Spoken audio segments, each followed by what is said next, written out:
I was working on here is a Laramie Longhorn, 2011.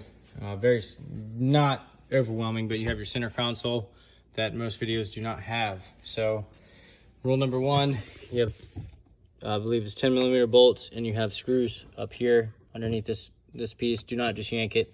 You also have bolts in the back. You unplug everything in here, and also once you get this piece back, follow this wire. It runs under your carpet. There's a plug about halfway through here. You need to unplug before you move the dashboard and set it back. Number one, two, you're going to be stropping your steering wheel. If you have adjustable pedals like I did, you need to take, 1 second, let me get a light. 1 minute. Light here. So, you need to take this plastic housing off right there to allow your steering wheel to drop, because you're going to be pulling it out, and actually have to push that brake pedal actuator back in. But don't get overwhelmed. It's not too bad so far. Truck's running again, and we vacuum tested the AC before we put it back together, which is also a very smart idea. Just want to make sure you don't have any leaks before you go putting this dashboard all the way back together. Number one, two, move your seats all the way back before you disconnect your batteries. I wonder how I know that. Yeah, because when you drop the steering wheel, yeah, you need all the room you can get. So put them all the way back, unbolt all your bolts, fold this seat backwards, allows the steering wheel to drop all the way to the ground. Also going to go over a lot of videos are getting you trying to align up your parking brake pin back there. You don't need to do that. You can disconnect it from the red right up in here. Disconnect it. That way you don't have to worry about lining it up when you put the dash back in. A lot easier. Number two, let's go over a couple of things. So we're gonna move to the other side. I might as well show you while I'm here. Here's the valve that you're going to need to replace. Mine was burnt due to that, from not having a cabin air filter. This is what I'm gonna show you. Gino's Garage, again with the light. Gino's Garage, cabin air filter, simple. Razor blade, cut it, slides right in, okay?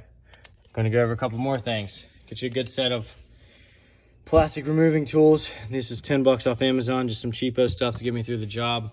I'm gonna go over this part too. Up there you have 10mm bolts, okay? Try not to mar up your dash. I used a pick, and it still made a little bit of it. There's nothing I could do. It's 106 degrees, but the plastic was soft. Just going over that. Other than that, I've had it back together in under an hour, and going to keep moving forward. I think I'm going to put the rest of it back together tomorrow. Just want to reiterate a couple of key parts in moving forward with it. Is one, do your heater core. You're already in there. Spend the money. Number two, buy all OEM parts. Everything. Did not have to do it twice. I removed the dash and put the AC evaporator in, and no leaks with the vacuum test the first try. Also going to reiterate, you have foam in the back side of the panel. It's normally dry rotted. Get you some 1/2 inch by 1/2 inch from any hardware store. Redo your foam, spray it with a little bit of adhesive, vacuum out all your boxes, spray everything down with brake parts cleaner in this area. Take your fan blower out, clean all that out, because obviously when you have a leak like that, it's going to stink. So I did that and cleaned this whole housing out here. Gonna go over here again. You don't have to drain your radiator. You don't have to. Sorry, the hood's not popped. All you need to do is pinch your lines. Remove them and pinch the lines. People make things way harder than they need to be. And of course I have to do this. Speaking of harder than they need to be. All right. Let's go under the beast. Keep on rolling. You do not need to drain your radiator. Complete waste. Unless, of course, you're due for it. Then now would be a great time while you're already labor intensive. So I'm gonna grab my light. Sorry, this is a very amateur video, but this is what I got for you in the midst of the job. So you're gonna go down here. And there's your heater hose lines right there. just pinch them, pull them back. You're gonna lose maybe a quarter of a quart of fluid. It's no big deal. Take them and zip tie them up. Number one, there's your AC lines.